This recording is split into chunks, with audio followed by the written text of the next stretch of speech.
Have you ever wondered where stars come from? What are the hidden places in the cosmos where these celestial giants are born?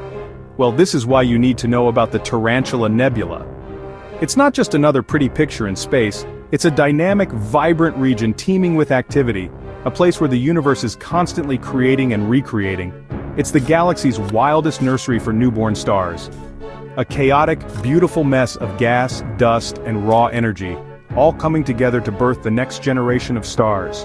Imagine a cosmic maternity ward, but instead of human babies, it's birthing stars hundreds of times larger than our own sun. Let's dive into this stellar storm.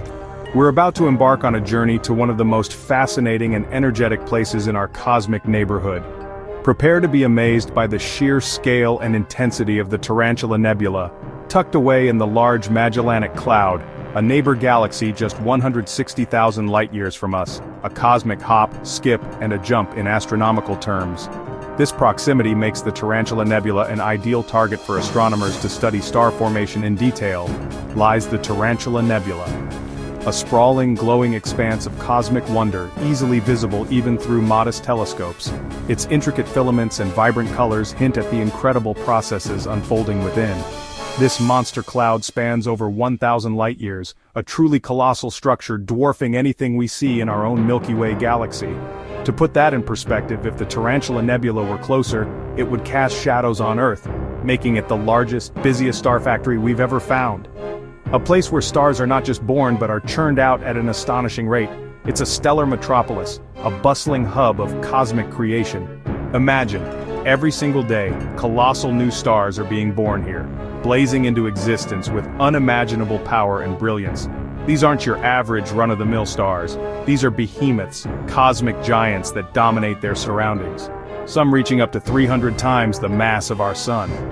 These are the heavyweights of the stellar world, stars so massive that they live fast and die young, leaving behind spectacular remnants in their wake. But that's just the beginning. The birth of these massive stars is only the first act in a much grander cosmic drama. What happens next is even more spectacular and has profound implications for the universe around them. When these massive stars burn out, their lives are relatively short compared to smaller stars like our sun, lasting only a few million years. But oh, what a brilliant and impactful life they lead. They explode in supernovae, cataclysmic events that release more energy than our sun will produce in its entire lifetime. These explosions are among the most powerful and awe-inspiring phenomena in the universe, scattering elements like carbon, the very building blocks of life as we know it, across vast distances.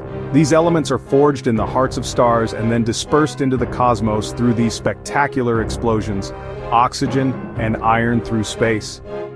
The essential ingredients for planets, for life, for everything we see around us. It's a cosmic recycling program on a grand scale. These explosions don't just mark the end of a star, they are pivotal events that shape the evolution of galaxies and pave the way for new generations of stars and planets. They're the beginning of everything else. The raw materials for new stars, planets, and even life itself are scattered across the cosmos, waiting to be incorporated into new structures. They seed new stars, providing the raw materials and the trigger for gravitational collapse that initiates the star formation process. It's a continuous cycle of birth, death, and rebirth. Forge planets as the swirling debris from supernovae coalesces and accretes around newly formed stars, creating the potential for new worlds to emerge, and create the building blocks for life itself. The carbon, oxygen, and iron that make up our bodies were all forged in the hearts of dying stars and scattered across the universe in supernova explosions. We are quite literally stardust. Recently, NASA's James Webb Space Telescope zoomed in closer than ever, providing us with unprecedented views of the Tarantula Nebula and its star-forming regions, revealing swirling towers of dust, sculpted by the powerful winds and radiation from the young, massive stars within the nebula. These structures are like cosmic sculptures, constantly being shaped and reshaped by the forces of nature. Baby stars just lighting up, their faint glow piercing through the surrounding dust clouds, signaling the dawn of a new generation of stars, and wild structures we've never seen before. The Webb telescope's observations have revealed a level of detail that was previously unimaginable, allowing us to study the intricate processes of star formation with unprecedented clarity. The Tarantula Nebula is a true cosmic nursery, a place where the universe is constantly experimenting and innovating, pushing the boundaries of what's possible. a galactic forge where the raw stuff of the universe comes alive. It's a reminder that the universe is not a static, unchanging place, but a dynamic and evolving system, constantly creating and destroying, building and rebuilding. Think about it. Everything we are, every atom in your body started out in a place just like this. We are all connected to the cosmos in a fundamental way, our origins intertwined with the birth and death of stars. So would you visit a nebula if you could? Imagine standing on a planet orbiting a star within the Tarantula Nebula, witnessing the birth of new stars and the death of old ones in a spectacular cosmic display. Hit like, subscribe, and drop a comment below. Let me know what you think about the Tarantula Nebula and what other cosmic wonders you'd like to explore. Let's explore the universe together.